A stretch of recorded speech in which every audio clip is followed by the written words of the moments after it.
everybody, this is Karen Church, Southwest District Key Club Administrator, and I am here to chat with you for the next 40 minutes about how to charter a Key Club. Before we get started, I want to let you know that this is a recorded workshop. So that means that you can see me in that little picture, but I can't see you.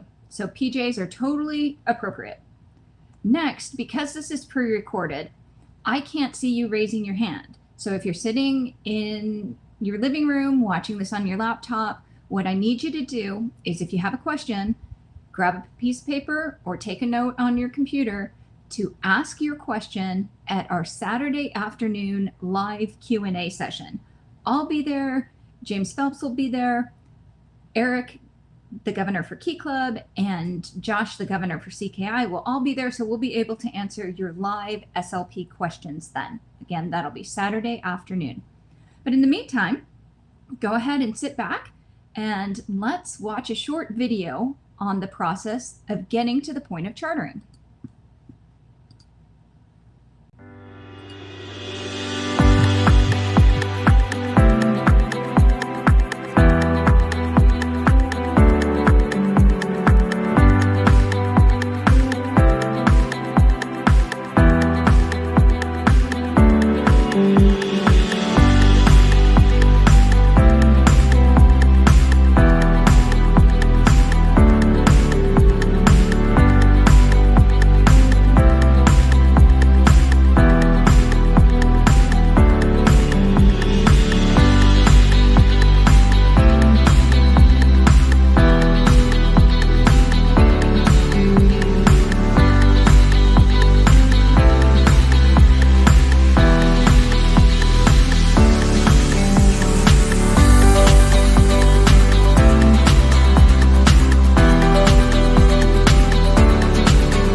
So how easy was that, right? That makes the process look super easy. Of course, we know it's not always that easy. It doesn't run that smoothly. So let's walk into the process. All right, first I want to share some resources with you, and we will make these resources available to you on our website and perhaps share them also in our live Q&A session. I'm in the process of consolidating these into something that looks a little more aesthetically pleasing than this list of links. But what I want you to take away from this slide is the fact that if you lose all of your links, what you need to do is Google Key Club, how to start a club. Don't Google anything with charter, because that's not going to get you where you need to be. But if you Google how to start a Key Club, that will take you to the information that's listed above, the step-by-step guide, the checklist, and the charter petition. All right, so let's start with the fact that there are 3 stakeholders in building a Key Club. You have the school, kiwanis support, and student leaders. Now, we'll talk about it a little bit later, but Key Clubs do not always have to be in a school. So that's why I have school/community support. We do have some current clubs in the Southwest District that are what we call community clubs, where they are based outside of a school setting, whether that's a homeschool group or a community based. So we'll talk about that in a little bit more detail. But our 3 stakeholders are the school or community, Kiwanis support, and student leaders. How the process starts usually is one of those stakeholders contacts somebody. And I'm sometimes brought into it because a student has reached out to Indianapolis and says, hey, I want to start a key club in my school. And so I get an email from Indianapolis saying, please contact this student. They're interested in starting a key club. You may have the same thing happen at your Kiwanis clubs. You may have a student from a local school reach out to you. You may also have, as we have right now, a faculty member reach out to you saying, hey, I think it would be great if we started a key club at our school. So one of the stakeholders, whether it's the school, maybe you guys, or a student, will reach out and say, let's start this process. So the most important first step is making sure that whoever is reaching out to start the process is linked up with those other two stakeholders. And people that can help with that process are Kiwanis lieutenant governors. You guys are great at reaching out to the clubs in your division to see who's able to sponsor a new key club. Key club lieutenant governors, they come in handy because they have lots of great ideas for the recruitment of members and for the training of new officers. School principals, school district superintendents, or administrators are also important because they are the ones that can bring the school as the stakeholder to the table.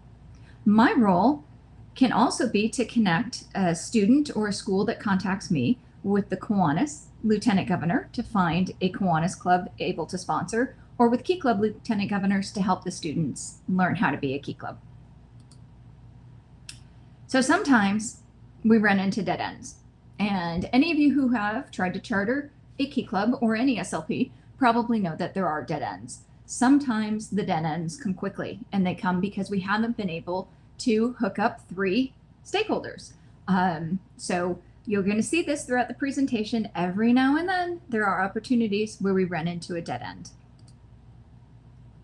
But let's say we have the school on board, we have the Kiwanis Club on board, and we have the students on board. The next thing to do is make sure that everyone understands the process. We're going to walk through these steps in detail, but they are finding the faculty and Kiwanis advisor, recruiting the members, setting aside funds, completing the online charter, submitting paperwork and fees, and then of course the charter celebration. So let's start with, I make no apology for saying I am proud that Key Club is student-led, student-run, but the heart and soul of any Key Club is the faculty advisor. Kiwanis advisors, you of course are very important too, which is why this first step of finding the faculty and Kiwanis advisors for a new Key Club are so critical.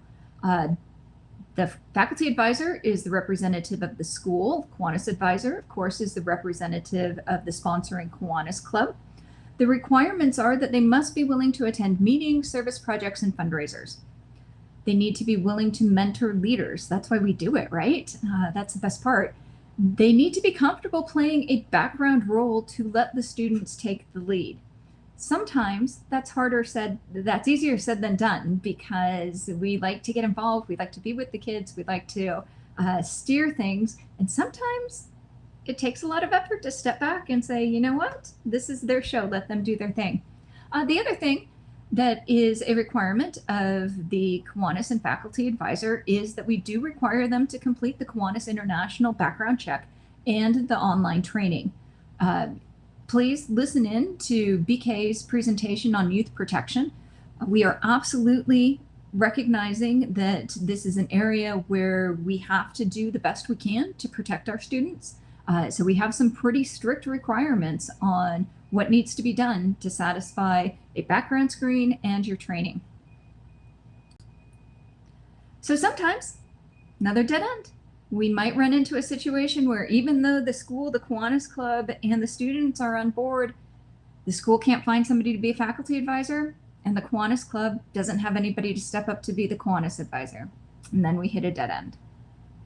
But if not, we continue on to the next step, which is recruiting members. To charter a new Key Club, you must have at least 11 members. Now, there is a caveat because if you are at a small school, you can petition to have an exemption to that. So, certainly if you're at a private school or a very rural school, that might be an option for you if you can't get your 11 members. This is where the Key Club Lieutenant Governor can come in and help whoever the student leaders are that reached out to start this process. They can help them with resources for recruiting charter members, and also help them with service projects and fundraisers to get those members excited about being in Key Club. Sometimes this is a dead end. Sometimes, even though the Kiwanis Club is gung-ho, the school is gung-ho, the students just aren't. And that is probably not because they don't have anything against Key Club. It's probably because, as we know, students are so busy these days, so involved with extracurricular activity and other clubs and organizations. Maybe there just isn't an interest in the school in having a Key Club. But if there is, we continue on. So the next step is, once we have our advisors, once we have our 11 students to charter the Key Club, we need the club to start looking at setting aside funds. Chartering a Key Club is not cheap. It is perhaps, in my opinion, more expensive than it needs to be, but that's for another discussion. There are 2 charter options. We'll discuss them in more detail in a future slide. And then there are dues. Sources for those funds for your chartering fee are fundraising or the sponsoring Kiwanis Club. This can sometimes be a dead end, but we have good news for you. Governor Eric and the rest of the Key Club Southwest District Board have set aside a portion of their investments to cover a new charter grant program. So this program will grant up to $200 to help cover charter fees for new Key Clubs who might need financial assistance. This is a brand new program, so it's still under development. I don't have a lot of details for you, but I can tell you that there will be an application, there will be a criteria, and again, that criteria is probably going to be based on, are they sponsored by a Kiwanis Club, and is that Kiwanis Club in need of financial support with the charter fee? There'll be some strings attached. We are excited to grow the Southwest District, but in providing this financial assistance, we want them to be engaged with the Southwest District. So we want them to attend a board meeting. We're going to want them to be active in their division and with their lieutenant governor. I was going to present a Flagstaff case study, but I didn't prepare my slides well. So we are in the process. One of the places where we are looking to build a new Key Club, and we have a number of irons on the fire, is Flagstaff. We had in Flagstaff not only a willing Kiwanis Club and a willing CKI and a Key Club lieutenant governor that was gung-ho, but we couldn't get a school on board. So they are in the process now. I mentioned at the beginning of the presentation that you can have a Key Club in a community. They are looking at perhaps now placing their Key Club at a Boys and Girls Club. That works just fine. So stay tuned. I look forward to see what the progress is in building a Key Club in Flagstaff. All right, so we've crossed all those dead ends. We haven't hit any of them. We have our Kiwanis and our faculty advisor. We have the students on board. We have money for the charter, or we have applied for assistance with the charter grant. Next comes the preparation for the charter application. Key Club International has done a nice job of preparing you, or enabling you to prepare for the online charter process. And they have this checklist. This is one of the items that was in those resources at the beginning and will be in the worksheet that I'll hand out to, or make available, I should say, to everybody during our live Q&A session. I think we'll also place this on the Key Club website. But this form will walk you through all of the different pieces of information you're going to need when it's time to sit down in front of your computer and apply for a charter. It's pretty important that you gather this information before you pull up that charter application, just so you have everything handy for you. The charter application for Key Club is 100% online, meaning the application portion. We'll talk about some paperwork in a minute, but you are going to go, when you're ready to charter your Key Club, you're going to go to slp-chartering.kiwanis.org, and you're going to come up with a page that looks just like this. It's going to say Kiwanis Service Leadership Program Chartering, get started. It's going to give you an option, I think, of chartering other SLPs, but at least for the time being, my understanding is those links are not active. The only SLP program that can be chartered online at this point is Key Club. You're going to get, when you click on Get Started and click on your charter application, you're going to get a form that looks like the form on the right here. And this is where you're going to use all of that information that you gathered in your charter worksheet. You're just going to go through and you're going to start plugging things in. Payment options. I discussed a couple slides ago that there are fees for chartering a Key Club, and they are pretty hefty. There are two options. There is the $600 option, which includes a club banner, wooden gavel, and gavel block. Notice there's no bells anymore. You get your member, officer, and advisor materials. There's also a less expensive $400 option, which gets you everything in the $600 option except for the club banner. So if a club wishes to get their banner from a different source, they can save a couple $100 there. There's two options for the payment of the charter fee. A check can be mailed to Key Club International, or it can be paid by credit card.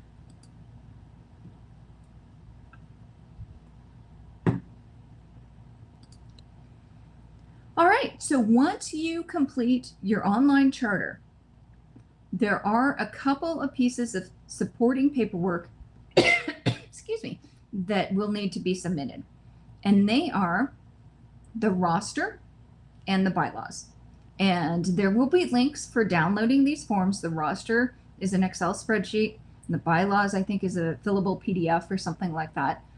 It's pretty clear when you get to this point. And by this point, you are also usually working with the chartering person in Indianapolis who will help guide you through what you need.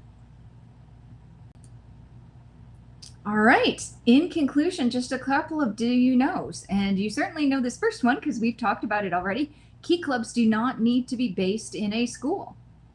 Excuse me. Key Club International permits the chartering of community-based Key Clubs.